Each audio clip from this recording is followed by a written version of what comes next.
ये ले जी, शाहीन शाह अफरीदी को भी वापसी का रास्ता बता दिया गया है कि भाई ये रास्ता है। सबसे पहले तो अपनी फ्रंट लेग की जो पोजीशन है जहां पर वो लैंड करती है उसको ठीक कर लो कि जैसे ही इंजरी के बाद तुम वापस आए हो तुम्हारी फ्रंट लेग जो है वो अपनी पोजीशन पर नहीं आती है, जिसकी वजह से तुम्हारी स्पीड में कमी आती है, जिसकी वजह से जो तुम्हारी बॉडी है वो तुम्हारे बाजू का पूरी तरह से साथ नहीं दे पाती है। तो सबसे पहले तो ये सही करनी है, फिर उसके बाद वाइड यॉर्कर करवाने हैं। शाहीन शाह अफरीदी से एक ही मसला रहा है कि पिछले कुछ अरसे से शाहीन शाह अफरीदी को डेथ ओवर्स के अंदर इतने स्कोर पड़ जाते हैं कि जो उसने शुरू के 2 ओवर करवाए होते हैं वो सत्यानाश कर देते हैं।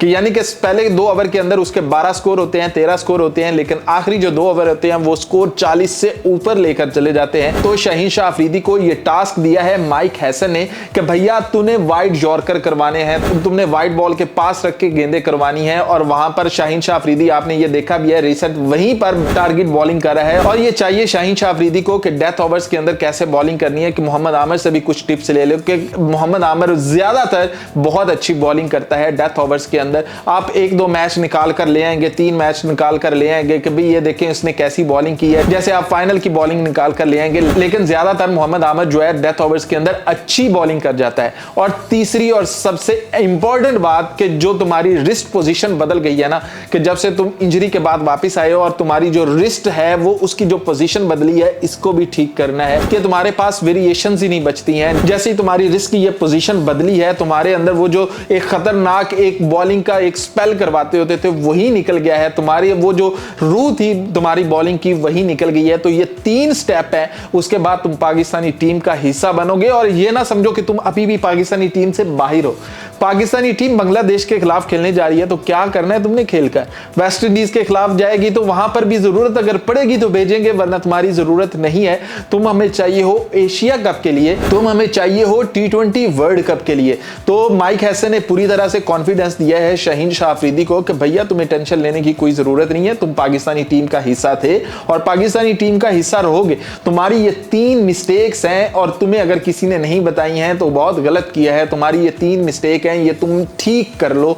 और जैसे ही तुम्हारी लैंडिंग ठीक हो जाएगी, जैसे ही तुम वाइड बॉल यॉर्कर्स करवाना शुरू कर देंगे, जैसे ही तुम्हारी रिस्ट ठीक हो जाएगी, उसकी पोजीशन ठीक हो जाएगी, तो तुम वही पुराने वाले शाहीन बन जाओगे जो कि पाकिस्तानी टीम की एक रूह थे, एक जान थे, कि जिस तरह तुम पाकिस्तानी टीम की बॉलिंग को लेकर चलते थे।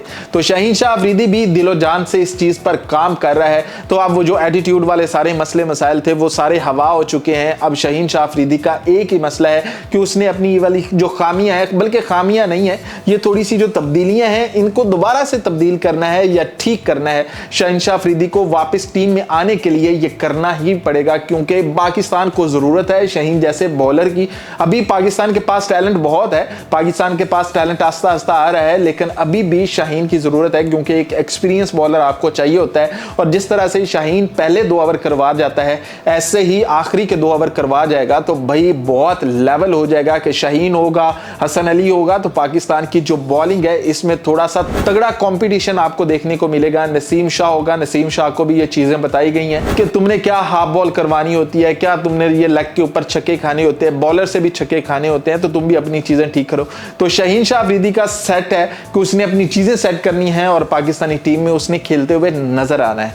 जबकि अब बाबर और रिजवान की बारी है कि कौन अपने स्ट्राइक रेट को बेहतर करता है, कितना बेहतर करता है। अब सोशल मीडिया पर अफवाहें चल रही हैं, बातें चल रही हैं कि भाई बाबर आजम जो है वो 13 गेंदों पर 15 स्कोर बनाए हैं, उसने 20 गेंदों पर 25 स्कोर बनाए। तो वो भाई सारी अफवाहें हैं, ऐसा कुछ नहीं होता है। ट्रेनिंग के अंदर ऐसा कोई सीन नहीं होता है। ये जो थंबनेल के ऊपर लिखकर लगाया हुआ है, ये आप लोग बेहतर जानते हैं कि क्लिक बेट है, सिर्फ आपका क्लिक हासिल करने के लिए ऐसी छोटी मोटी हरकतें करते रहते हैं, वरना ऐसा कुछ नहीं है। बाबर आजम की टिप दिखा देंगे और फिर बाबर आजम आउट होता हुआ दिखा देंगे और कहेंगे कि ये देखो ये तो इसकी परफॉर्मेंस है, बीच में जो उसने चौके छक्के मारे होंगे वो नहीं दिखाएंगे। या फिर बाबर आजम से प्यार करने वाले ये करेंगे, वो सिर्फ चौके छक्के निकाल देंगे, बाकी कुछ नहीं दिखाएंगे। तो भैया अभी प्रैक्टिस है, जब बाबर आजम टीम में आएगा फिर पता चलेगा कि स्ट्राइक रेट किधर है।